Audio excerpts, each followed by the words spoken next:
guys, what's up? It's the Ceaira Crew channel. You have arrived. In this channel, we have a design project every month, so the following other weeks have to do with getting to know me and my girls and the crew. Today we're going to be talking about something different. This hurricane season has been insane, and living in Southeast Texas, I have learned a lot of really difficult lessons.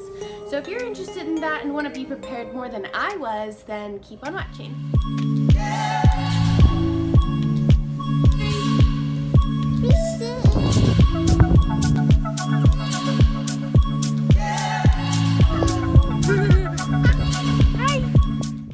Number one thing that I have learned from this whole hurricane season is watch your weather channel, or make sure you're looking at the forecasts online, or be aware of the National Hurricane Center's online website, because before I was like, the South has really unpredictable weather in my opinion, so like you can't, it's like the forecast says it's not supposed to be raining, but it's raining, or the forecast says that it's supposed to be raining and it's totally sunny outside, and it made me grow up with like I don't trust the Weather Channel.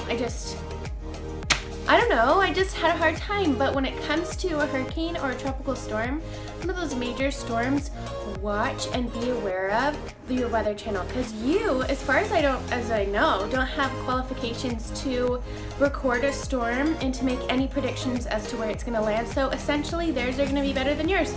Just saying. My second largest tip for you guys, and the lesson that I learned, is we live about 30 to 60 miles away from the Gulf. If you are in that distance and you have the freedom to leave, if you're, whether you're in that, like right where the eye is going to pass over, or in the cone of prediction, or like immediately outside the cone, leave. If you have the freedom to leave, leave. You won't have to sit here and deal with anything. Don't get stuck in a place where you don't want to be living for, it could be a week, a day, I don't know. Take a little vacation. It doesn't have to be an expensive one. Go take your camping gear and find a campground that you've wanted to go that's opposite direction of which way the storm's supposed to go. It's up to you, but if you have the freedom to go, then go. Third tip, if you are actually where the eye is supposed to travel over and a mandatory evacuation has not necessarily been released, then still, if you have the capability to leave, leave. Because that storm, whether it's just a tropical storm or it's just going to be a Category 1 hurricane, up to as high as categories can go, like 5 or whatever, just leave.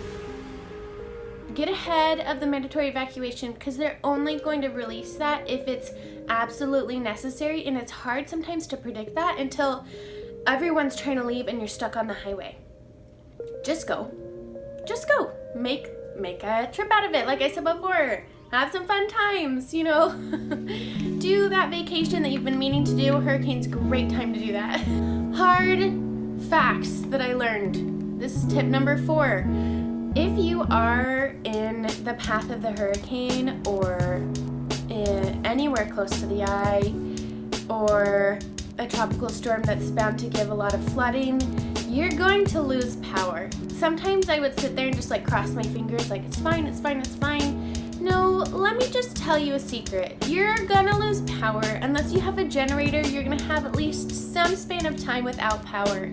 We had less than 24 hours of power lost for Hurricane Delta, and then we had a week power lost for Hurricane Laura, and for Harvey we had over a week, and other insanity I will address later.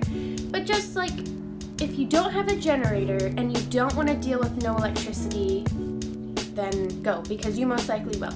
Tip number 5, this is for those who are planning to leave. If you plan to leave your house and it's because you are pretty sure that you're going to have a power outage, plan to lose everything in your fridge that you don't bring with you, and potentially your freezer. So you have 24 to 48 hours. Some items are able to be scrounged, without being totally ruined or wasted.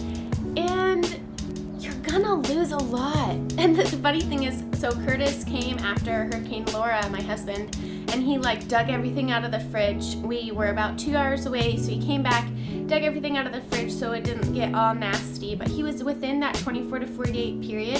He saved a lot of things, but it was hilarious. We came back and it's like, oh, I never knew the fridge was so empty. You can see everything. Anyways, it's just like a positive side if you do have to end up clearing out your whole fridge, but just plan on it. If you're going to leave, then be prepared to just toss a bunch of groceries. I'm pretty sure you can make some insurance claims and they'll refund you some money for that. Okay, this is another big thing, something that was like a question mark in my mind. House damages. Well, tip number 6, you prepare in your mind what kind of house damages you're going to incur. The biggest thing in my area, since we're in the south and we've got lots of green, is trees. Do you have any trees? Before you leave, and if you're worried about your house and you're not worried about flooding, then take a look outside and evaluate the trees surrounding your house. How close are they? If they fell over, would it go on your house? Or would it, totally miss it? It's just like a teeny tiny tree, or like it's way out in the distance, then that's okay. We have found that any oak trees, the wide leaf trees, their root system is usually not as deep, so they will completely uproot themselves and fall over if the winds are high enough. And then pine trees, their root systems are like farther down, they're like really deep, so they generally don't come up by the root, but they will just snap in half. Across the street, actually for Hurricane Delta, when we only lost power for like less than 24 hours, a pine tree fell over on our neighbor's house. It just fell over. Like, there's no way to predict that, but you can, be aware of it before you go. The next couple of tips have to do with if you decide to stay. If you want to stay and wait out the storm, you've ignored me telling you that you should go. Tip number 7. Be prepared to lose all of your nice commodities that belong to being in a first world country. Yeah, I'm pretty sure I said that right. You will most likely lose power, and this is if, like I said, I'm 30 to 60 miles away from the Gulf. You are either in direct path of the hurricane, in the cone, or immediately outside. You will most likely lose power. That's like almost a definite right there. You will potentially lose water, like any water source that you don't have prepared. Or you might have to deal with flooding. If you stay, those are 3 extremely likely things to occur. You will either flood, lose power, or lose water. Tip number 8, if you decide to stay and you realized, okay, most likely I'll lose power or something like that, have your pantry at least stocked to the brim, like canned food items, soups, beans, crackers, peanut butter and jelly sandwiches ready to go. Think of all of the things that you don't have to prepare in any way. You don't have to heat it up.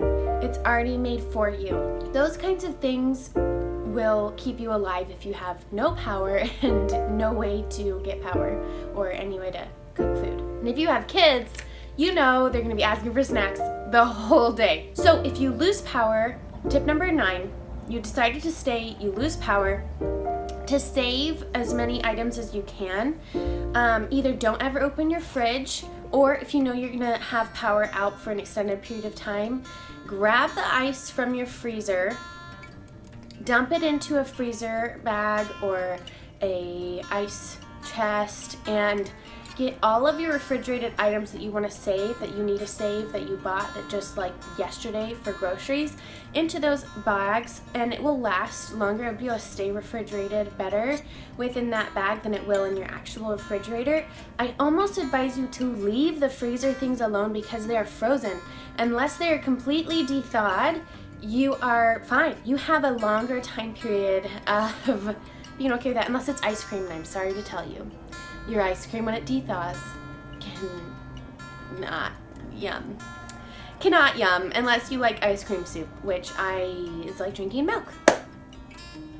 Tip number 10, if you stayed, you have a pantry stocked, you know, you want to stay, you are trying to be as prepared as possible. Tip number 10, have an alternate source of cooking a meal, you know, and then with that, have whatever you need to actually do that. So if you decide, okay, I'm gonna cook a meal, I have a gas stove, that's probably fine. You probably have a ton of gas that works for you. Good job. That's why I want a gas stove. If you don't have a gas stove and you want to do a fire, fine, you could cook over a fire. Let's do Pioneer Days. Let's cook over a fire. Marshmallows, that's in the pantry. It's not gonna go bad, but you're gonna need firewood. So if you have that alternate, you know, I'm going to cook using blank, have whatever resources you need to actually be able to do that. So if you're gonna cook over a fire, make sure you have firewood. If you're gonna cook over a grill and you need a charcoal or briquettes, make sure you have that. Make sure that if you have a propane like cooktop, that you have propane tanks. Oh my gosh, I'm gonna sneeze.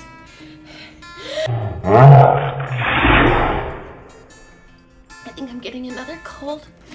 Okay, so have whatever you need to actually be able to access your alternate food cooking, whatever you're gonna use. Tip number 11, you decided to stay. You need to have an alternative water source.